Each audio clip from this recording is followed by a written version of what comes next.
थी क्लासरूम में। तो थर्ड चैप्टर की बात करेंगे। तो थर्ड चैप्टर का पहले नाम जान लेते हैं। क्या है? नाम है अध्ययन संप्रदानीय अध्याय, जिसे हम क्या कहते हैं? सूची पत्र ऑफ सुश्रुत संहिता भी कहते हैं। देखिए यहाँ पर सूची पत्र ऑफ सुश्रुत संहिता, ठीक। इससे आपको याद हो जाएगा। उसके बाद देखिए क्या पूछ लेते हैं यहाँ पर, जो ये सूची पत्र किसको बोल देते हैं? इंडेक्स को। सूची पत्र का मतलब क्या होता है? इंडेक्स। और अगर हम बात करें चर्क संहिता में, चर्क संहिता का इंडेक्स कौन सा है? इंडेक्स कौन सा है? तो चर्क सूत्र 30th चैप्टर में जो है इंडेक्स दिया गया है। तो चर्क संहिता का जो सूची पत्र है वो चर्क सूत्र 30 है, ठीक है। इसको आप ऐसे याद करें। और जो सुश्रुत संहिता का सूची पत्र है वो कहाँ पर है?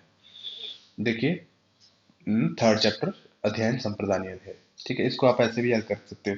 तृतीय तीन तीन तीन से ये ऐसे तीन लगा है ना इसके आगे, तो इसका निमोनिक्स टाइप आप याद कर सकते हो। और काश्यप का, काश्यप का सूची पत्र कौन सा है? काश्यप का सूची पत्र है कल्प स्थान में, कल्प स्थान में, ठीक है। कल्प स्थान में कल्प काश्यप का सूची पत्र मिलता है। देखिए काश्यप, क से कल्प स्थान, ठीक है। इसको भी आपको याद कर लेना है। उसके बाद देखिए ये क्वेश्चन कभी कभी पूछा जा सकता है।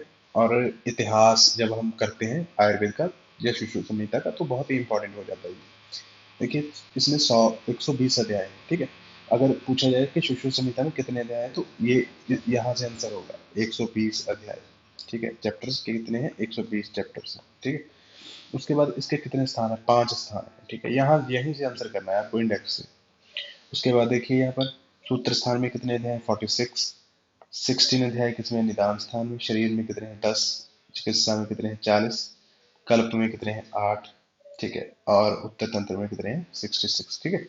उसके बाद आपको क्या करना है, जो सभी ये स्थान है, सूत्र स्थान है, निदान स्थान है, शरीर स्थान है, इसके प्रथम और आखिरी अध्याय का नाम याद कर लेना है। देखिए जैसे कि जो सूत्र स्थान है, इसका प्रथम अध्याय जो है, फर्स्ट चैप्टर है, उसका क्या नाम है? वेद उत्पत्ति अध्याय। और जो लास्ट चैप्टर है यानी कि 46 चैप्टर है, उसका नाम क्या है? अन्नपाण विधि अध्याय, ठीक है। अन्नपाण विधि, ठीक है। इसको आपको याद करना है, ठीक है। उसके बाद हम आ जाते हैं नेक्स्ट पेज पर। देखिए निदान स्थान, निदान स्थान के बारे में यहाँ पर बताया जा रहा है। यहाँ पर इसका जो पहला चैप्टर है उसका नाम क्या है? वात विधि अध्याय, वात व्याधि है, ठीक है। वात व्याधि, ठीक है। और जो लास्ट चैप्टर है यानी कि 16 चैप्टर है, तो उसका नाम क्या है? मुख रोगिकम, मुख रोगों के बारे में यहाँ पर बताया जा रहा है। उसके बाद देखिए जो शरीर स्थान है, शरीर स्थान में देखिए पहला चैप्टर है सर्वभूत चिंता शरीर, सर्वभूत चिंता शरीर। और जो लास्ट चैप्टर है उसे क्या बोल देते हैं? गर्भणी व्याकरण शरीर। जो पहला चैप्टर है उसे बोल देते हैं सर्वभूत चिंता शरीर, और लास्ट चैप्टर है क्या बोल देते हैं? गर्भणी व्याकरण शरीर, ठीक है। तो आगे आ जाए। उसके बाद देखिए चिकित्सा के पर्याय यहाँ पर बताए गए हैं, ठीक है। चिकित्सा के पर्याय यहाँ पर बताए गए हैं। जो पहला है देखिए प्राश्चित प्रशमन चिकित्सा शांतिकरण, प्राश्चित प्रशमन चिंता शांतिकरण, ठीक है। ये आपको याद कर लेना है, ठीक है। और जो चिकित्सा स्थान का जो पहला अध्याय है वो है द्विवर्णीय अध्याय, बहुत ही इंपॉर्टेंट अध्याय है, इसका नाम याद कर लें, तो द्विवर्णीय। और जो 40th चैप्टर है उसका नाम क्या है? धूम नस्या कवलग्रह। ये आपको लास्ट चैप्टर का नाम भी यहाँ से याद करना है, ठीक है। ऐसे ही जैसे यहाँ पर प्राश्चित प्रशमन चिकित्सा शांतिकरण बताया है, तो चरक ने बताया है कि जो चिकित्सा के होते हैं प्राश्चित प्रशमन, प्रशमन प्रकृति स्थापन हितम, ठीक है। चिकित्सतम चिकित्सतम चिकित्सतम, ठीक है। व्याधिहर, व्याधिहर पथ्य साधन औषध,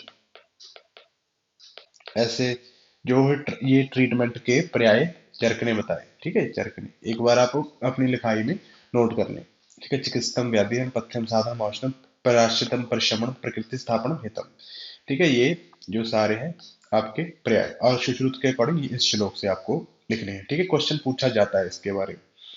उसके बाद देखिए अन्नपान रक्षा विधि, ये कल्पस्थान का है। और कीटकल्प जो लास्ट कल्पस्थान का है। ठीक है, इसमें टोटल कितने अध्याय हैं? 8 अध्याय हैं। ठीक है, कल्पस्थान में। उसके बाद देखिए जो उत्तर स्थान के बारे में यहाँ पर बताया गया कि यहाँ पर 120 अध्याय का वर्णन जो पूर्व तंत्र में कर दिया, लेकिन जो उत्तर तंत्र है उसमें क्या है, उसमें 66 चैप्टरों का वर्णन मिलता है। कितने चैप्टरों का वर्णन मिलता है? 66 उत्तर तंत्र में। ठीक है, उत्तर तंत्र में 66 चैप्टरों का वर्णन मिलता है। उसके बारे में हम ये यहाँ पर करते हैं। देखिए इसकी डिवीजन देखिए किस प्रकार की गई है।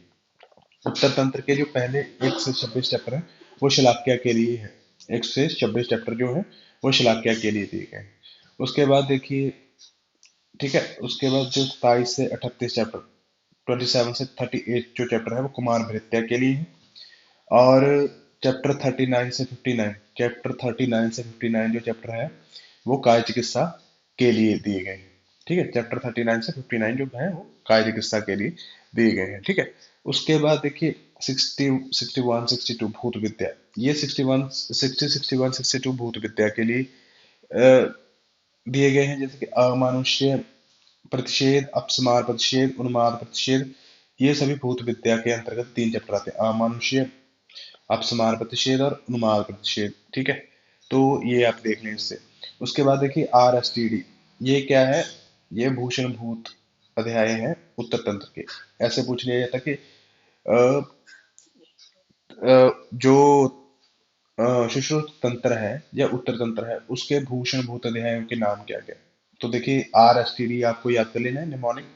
तो उससे क्या है? रसभेद विकल्प, स्वस्थ वृत्त, तंत्र युक्ति, दोष। यहाँ पर आपने करना है अ, ये इसमें जो दिया गया है कि अष्टांग आयुर्वेद का वर्णन सुश्रुत में किस जगह पर मिलता है? अष्टांग आयुर्वेद का वर्णन जो 3rd चैप्टर में मिलता है। ठीक है, 3rd चैप्टर में, 3rd चैप्टर में अष्टांग आयुर्वेद का वर्णन। ठीक है, अष्टांग आयुर्वेद का वर्णन। ठीक है, ये आपको याद कर लेना है।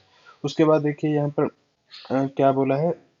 शस्त्र शनि विश्वपुम, शस्त्र शनि और विश्वपुम मतलब अमृत के समान जो प्रभाव दिखाने वाली औषधियां भी अगर मूर्ख वैद्यों के द्वारा दी जाती हैं तो वो कैसी होती हैं? शस्त्र शनि विष के समान होती हैं और उसके समान ही नुकसान करती हैं। ठीक है, इसके इसीलिए इसका परित्याग करना चाहिए। ठीक है, और जो कुवैद उत्पन्न हो रहे हैं ये किसका दोष है? तो कुवैद उत्पन्न होने में ये नरक दोष है, यानी कि राजा का दोष है। राजा के दोष से ही कुवैद का जन्म होता है। ठीक है, अगर राजा अ, उस पे मतलब नियंत्रण नहीं करता तो कुवैद उत्पन्न हो जाते हैं और वो प्रजा को मार देते हैं। उसके बाद देखिए ये आपको याद करना है, ये श्लोक रीड करना है और ये जो मैंने मार्क किया है ये इसको आपको रटना है। ठीक है, देखिए यो वैद्य शास्त्र प्रत्यक्ष ज्ञान को भली भांति जानता है और साथ साथ मतिमान भी है। वही सूच चिकित्सा रूपी अर्थ के साधन को मतलब वही चिकित्सा कर सकता है ना। जैसे दो पहियों वाला रथ युद्ध भूमि में युद्ध में कार्य करने के समर्थ होता है। जैसे दो पहियों वाला रथ, ठीक है, दो पहियों वाला रथ, ठीक है, युद्ध भूमि में क्या करता है? कार्य करने में योग्य होता है। उसी प्रकार जो बंदा प्रत्यक्ष भी हो जिसके पास और जिसने क्या किया शस्त्र भी बड़ा हो, ठीक है, ऐसा ही जो वैद्य है वो चिकित्सा करने में सामर्थ्य रखता है। ठीक है, उसके बाद देखिए ये शस्त्र में प्रंगत होने वाले जो शिष्य के गुण बताए हैं।